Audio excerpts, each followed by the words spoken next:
নহয় হাতাৰ কনিষ্ঠে তয়ো শৃংখলাবদ্ধ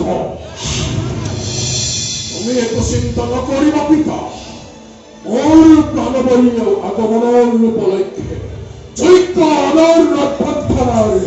সকলো প্ৰস্তুতি প্ৰায় সম্পূৰ্ণ হৈছে এই শুভদিন শুভ ক্ষণৰ অপেক্ষাত সহস্ৰৰক্ষী শান্তিয়ে মধুৰৰাজ কণ্ঠয়ো বিনিদ্ৰ ৰচনী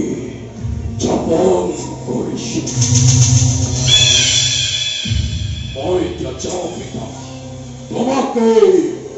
সংবাদ দিবলৈ আহিছিলোঁ